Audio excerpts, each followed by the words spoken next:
Hello to Freedom Through Astrology, where we're giving you the keys. And yes, it's been that type of a Monday. This is freedomthroughastrology.com.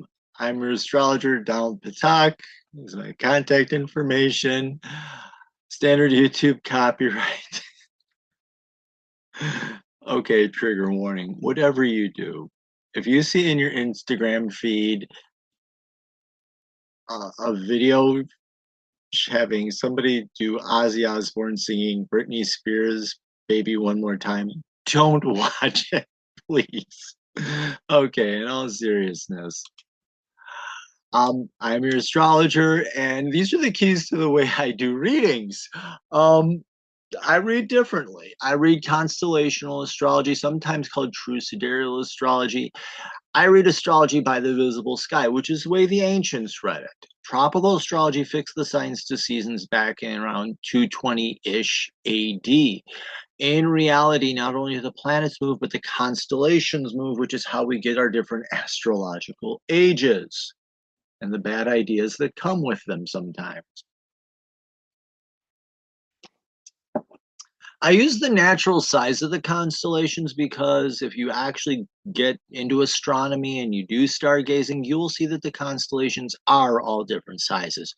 Virgo is huge in her glory at 48 and a half or something degrees versus Aries, Cancer, Libra, Scorpio. Each one of them individually, each is less than 25 degrees. They're all over the place.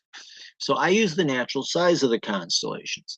I use the astrological midpoints because the IAU boundaries are arbitrarily drawn, like some people's creativity. And Athens Shementi noted as he was doing some deep exploration that stars from one constellation were being shoved in the next one over. So he came up with his midpoint system. I think it's more accurate personally. In ancient times, and if you're into stargazing, you will notice between Scorpio and Sagittarius, there's a gap. What is that gap? It's the missing sign, Ophiuchus. Ophiuchus is the sign of the wounded healer. And here we are on St. Patrick's Day talking about snakes. It's a symbol of a man holding a snake by head and tail. Snakes symbolized knowledge in the ancient world. And St. Patrick drove the snakes from Ireland. Okay, off my high horse with that. So Ophiuchus holding the snake by the head and the tail, used the knowledge to heal himself and then heal others. So it's where you're wounded so that you can learn to heal yourself and then heal others with similar wounds. This is the weekly edition. These are universal lessons for everybody here on the planet. So have some compassion on your fellow Earth travelers, especially those of us who make the mistakes of watching bad YouTube videos. I interpret using evolutionary astrology, which means these are lessons to learn and you have freedom of choice on how you're going to respond to the transit. You're fated to have the transit happen. It's just how you respond to it is your choice. You can go for the positive or the negative. And if you're going for the negative and you want to change the positive, God bless you. If you're going for something good and you screw it up, hey, life happens. My dates and times are based on the Eastern US time zone. I'm operating within 1 degree of exact because if I go wider than that, it gets a little overwhelming. And if I'm overwhelmed, you're lost. The software I'm using, credit where credit is due, I'm using Capricorn by Prometheus. And come on. Here are our weekly transits. And Sun is in Pisces right now. Still, it's going to be there for quite a while. The moon is really a big player this week. Honestly, pay attention to your emotional self because every day, Monday through Saturday, it's doing something. So each day, Monday, Tuesday, Wednesday, Thursday, Friday, it's changing signs. And Saturday, it's the last quarter moon. So really very influential this week, the moon. Pay attention to that. Active planets on top of the moon this week. The sun makes a large number of aspects, and Pluto is aspected twice. So we do need to pay attention to Pluto. And our power transits, these are transits that usually go on for quite a long while. Neptune in the nodes, we get a flashback to the Neptune in the south node, and the north node is finishing up. And we begin two new ones. We have Mars squaring Chiron, the courage to heal, and Saturn and Uranus, or however you want to pronounce it. Excited to mature in your individuality. And retrograde. Mercury and Venus are both retrograde. Retrograde means reflection. So you're reflecting on your learning and communication, and you're reflecting on your relationships and creativity. And here's the week in a nutshell. And as you can see, here we go. Monday, Tuesday, Wednesday, Thursday, Friday. Every day a sign change for the moon. So it's a real emotional roller coaster here. And then on Saturday, we do have that last quarter. If we're looking at the transits, they're actually very few Monday through Friday, very slow. And then on Saturday, the hammer drops. We have 4 transits, big ones at that. Mars squaring Chiron, Sun conjunct Venus, Saturn sextile Uranus, and the Sun sextiling Pluto. All those happen on Saturday, in addition to the last quarter moon.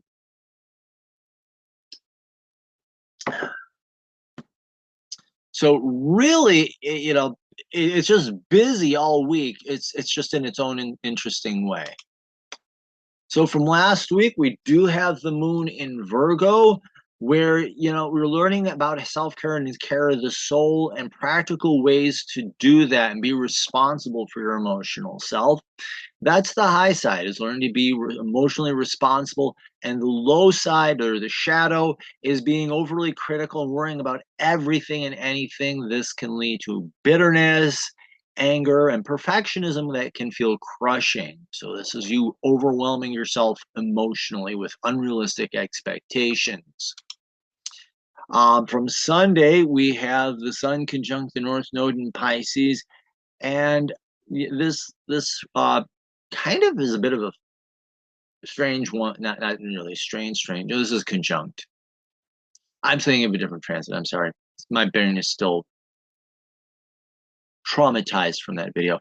But here we have the Sun conjunct the North Node. So the Sun, a spotlight on the North Node, your destiny. The best way to understand the North Node is to understand it in your natal chart. What is your natal destiny? And then so this is a spotlight on it, and seeing it in Pisces from a higher perspective. So this is you being aware of what your life's purpose is from a higher perspective and spending time on that. And it can help you build an accurate self-image based on the higher truths. The shadow of this is ignoring your purpose and getting caught up in the building a false ego and basically just living a lie, or thinking that you can't even achieve it, so why bother trying?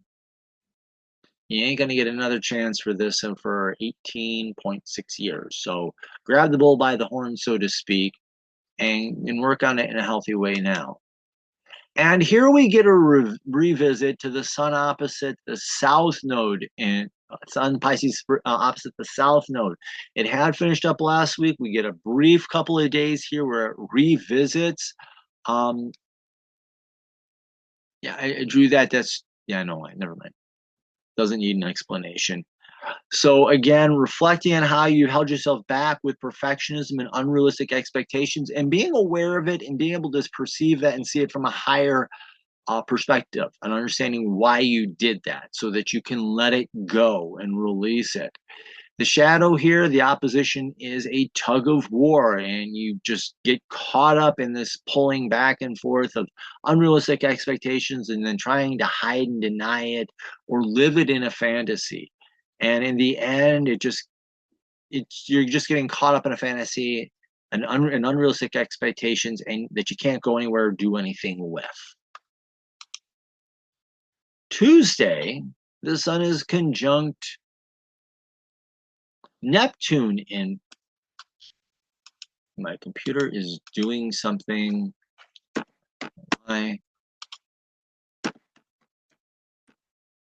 Tuesday, the moon enters Libra.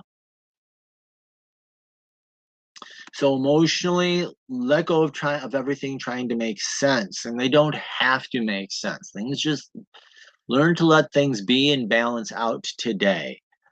Feelings just don't have to make sense; they just are, and just learning to live with paradox. Being in an emotional paradox today on Tuesday would be a good thing. The shadow is being indecisive and feeling insecure, and it'll get you lost in making gut decisions that just should not be made. So Tuesday, look, just try to go through it as emotionally stable as you can. Because Wednesday, you're going to have the moon in Scorpio, emotional intensity, facing the deep emotional truths of your life for right now. And expect powerful and intense moods and potentially situations to arrive. And knowing how to emotionally manage yourself can be a blessing and a boon for you. The shadow is just giving into the rotten mood and letting that run and ruin your life. And quite honestly, it can lead to loneliness and feeling hurt for yourself and other people. Okay, Thursday, Venus sextile, Venus in Pisces sextiling Pluto in Capricorn.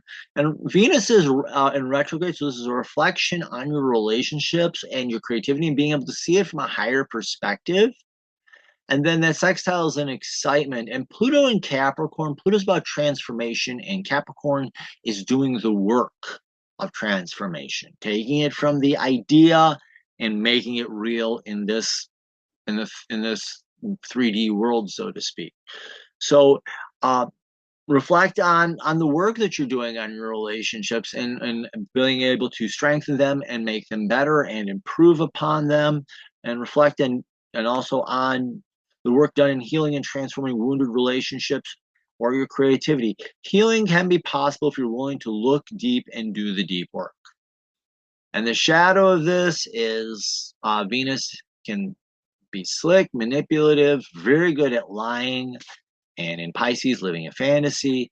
And Pluto in Capricorn, Pluto is deep wounding, and Capricorn is why bother trying?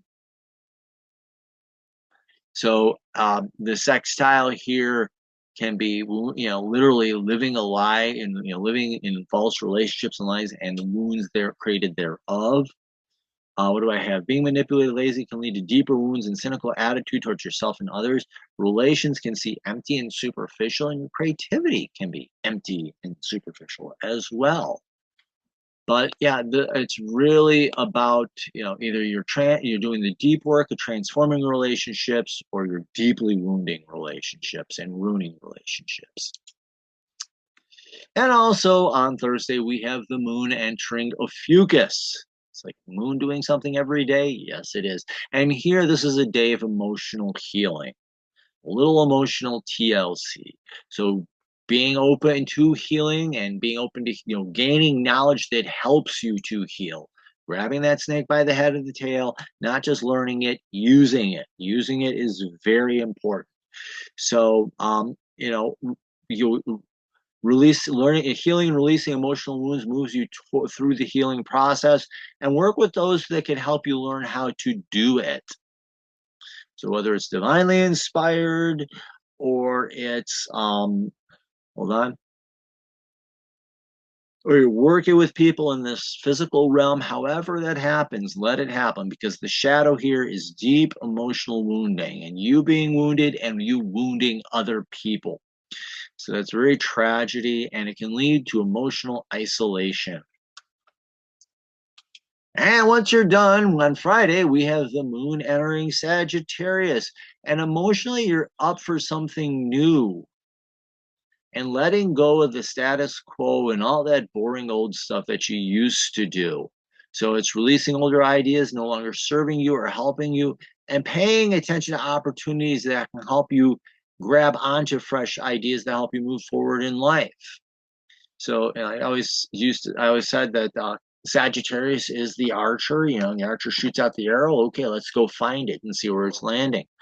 So yeah, it's getting out of the rut because the shadow here is getting caught in an emotional rut. And Sagittarius, and we said Moon is your emotional self, and Sagittarius can be defending the status quo antebellum. So, and that leaves you feeling hollow and empty. Others will just see you as full of hot air. Um,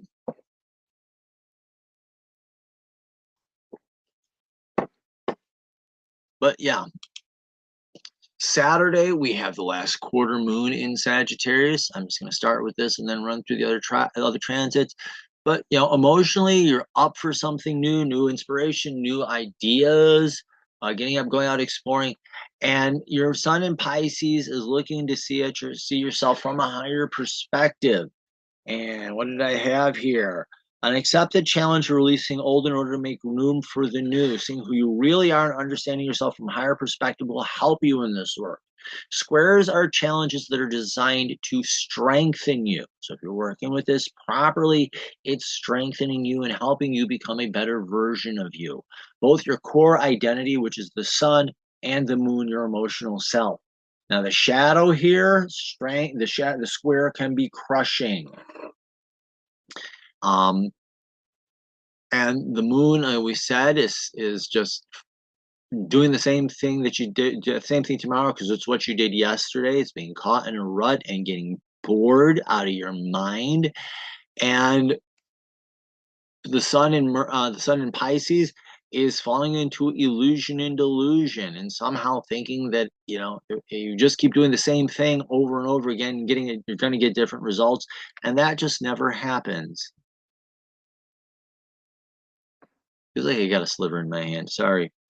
So be careful falling into false persona and defending against the need to change. It can leave you empty and alienated and going through empty motions and empty emotions while you're at that. And here's the first of 4 powerful transits today. First, on Saturday, first is Mars in Gemini squaring Chiron in Pisces. Just as simple as here is the courage to heal. Again, we said the square is designed to strengthen you. These are challenges that at the end, it helps you get stronger and better.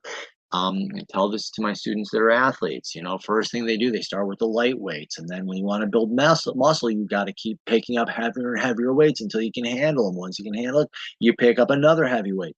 That's what this is. These are heavy weights of healing. So Mars in Gemini is having the courage to learn how to heal, and it may be in speaking. Using words to speak that lead to your healing. And Pisces, Chiron in Pisces is healing and releasing wounds. So it's having the courage to learn how to heal and release those wounds and let them go, because the shadow here is being crushed by the wounds. Mars in Gemini, falling into fear and being unfocused and distracted, and the Chiron in Pisces is living the lie that you're not hurt, you're not wounded, or even denying the wounds, and that leads to you being crushed. And what do I have here? And falling into fear leads to deeper wounding. False stories lead to isolation and loneliness, or the living of lies. So yeah, and at the end of the day, you're wounded even more. And we have the Sun conjunct Venus in Pisces also on Saturday. So the spotlight is reflecting on your relationships, and who are you in your relationships, and who are you being really? Are you being yourself? And in Pisces, it's able to see this from a higher perspective and a different perspective. So being open to what perceptions from other people and other points of view, very helpful. Reflecting on your relationships and how you're acting towards other, and are you building harmony and peace? And also spotlighting on your creativity. Are you being creative? In what ways? If you're not, what can you do about it? And the shadow is falling into the lies of pride and vanity and manipulating people. And this will ruin your ability to connect with others. And also, the vanity of your creativity, thinking you're really creative when really, you're just drawing a glorified stick figure. Might work for Diary of a Wimpy Kid, but doesn't work for everything. And vanity is selfish and deceptiveness and lead to a life of lies. So, false friends. Okay, so be careful of that. And our power transit, as you can see, this starts in March and ends in April. This is going to go on for a good month.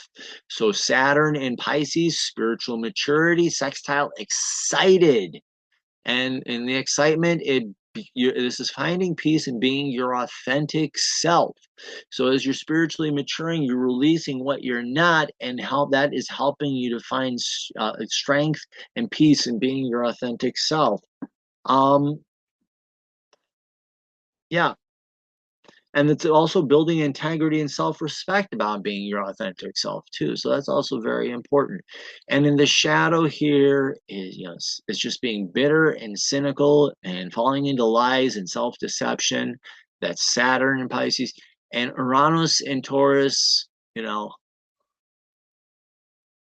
is being lazy and just you just and it's acting out or selling out. And acting out, it can be the bull in the china shop. Selling out can just be lazy and just looking for the easy way out, and it leads you nowhere close to being your authentic self and who you really are. So being pessimistic has you looking for the easy way out and becoming less of who you really are in both your physical world and your spiritual self. And a cynical attitude leads to loss of individuality and self-respect. Ouch. And also on Saturday, the sun in Pisces is sextiling Pluto in Capricorn. And in my book, Pluto is still a planet. All hail Pluto. Hey, he's got 5 moons, seriously. And an atmosphere. Mercury is as a planet, it just doesn't have an atmosphere. So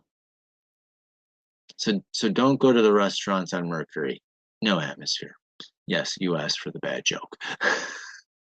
But Sun in Pisces is seeing yourself and being yourself and understanding it from a higher perspective.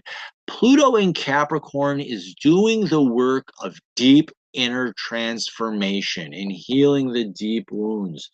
So facing reality, facing and healing the deep wounds helps you build an accurate self-image, and seeing this process from a higher perspective can help you to achieve it. Being engaged with process, bringing a healing and transformation faster as well. And this is, again, releasing things as well that are holding you back. Now, the shadow here, the sun in Pisces is falling for the false ego, living a life of deception and lies.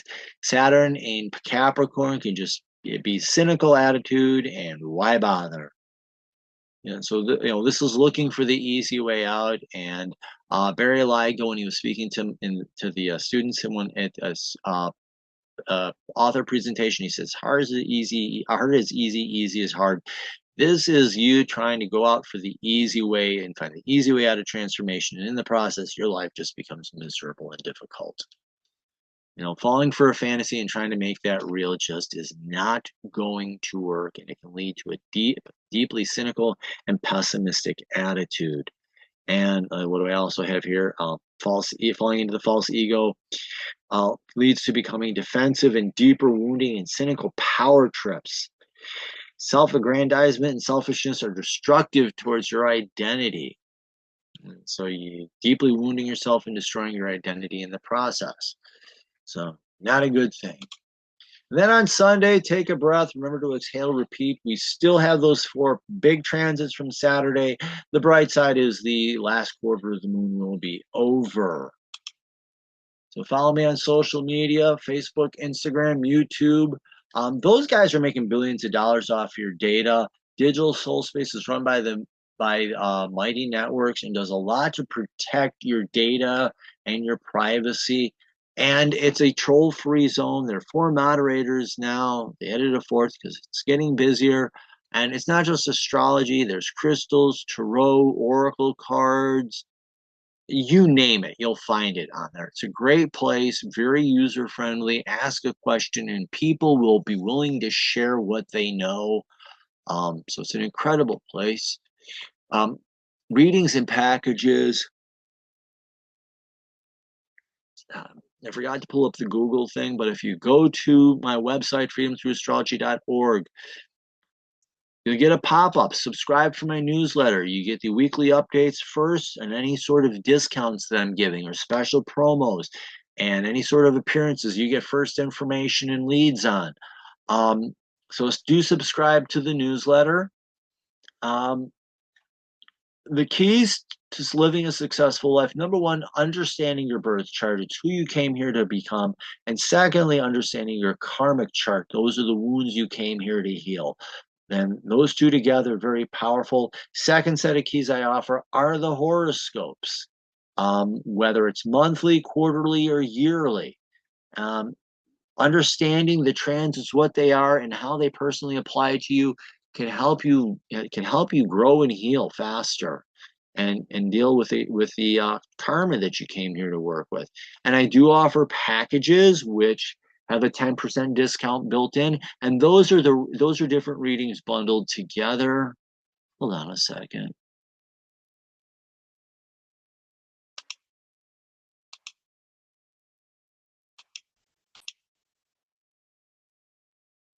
Here you go. So here's the home page where you order the readings. So your first set of keys is your birth and karmic chart. Oops. Helps you understand your foundation. Second set of keys is the horoscope, which is you understand when the lessons are being applied to you, so you know what, why study for a math test when tomorrow you get a history exam, think about it. So there are those, and then the packages where we combine the readings together, and there's a 10% discount built in. I've got 4 of them, the quick pick, and then big picture, 4 seasons throughout the year, and they all combine different readings together. If you click on subscribe, all I need is an email address for you to get my weekly newsletter. If you want a reading, click on services and you can choose the reading and place the order. I sit down, I make a recording, I share it with you, and then we have a follow-up hour to an hour and a half long, depending on the reading and which one it is. You get the recording, you watch it, you generate your questions. Then when we get together for your meeting, then you're asking the questions to help you understand and get better understanding and clarifications, or maybe asking me to read something that I didn't pull up or talk about. Because there's that. So those are the services. Scheduling is for the set up for the packaged readings, and sometimes people do want to have like anywhere between a 15 to an hour and a half long reading, and they want to know it at a certain date at a certain time. You can do that there as well. Get back to my thingy here. It's been a Monday, so follow me on social media. Digital office hours 7 to 10, digital office hours 7 till 10 p.m. If I'm on and you have a reading that you have a question you want answered right now during 7 to 10, if you go to the scheduling, not the scheduling page, you go to the services page, you click on it, hey, digital office hours, this is what I want to know. We'll have that conversation that night, which is always a good thing. So do like, follow, share, sign up for the newsletter. And remember, in the visible sky, your life changes. My apologies for being late, but it was just a long weekend, a lot of things going on, and it was a Monday. So thank you very much. Have the best week possible, and hope to see you next time.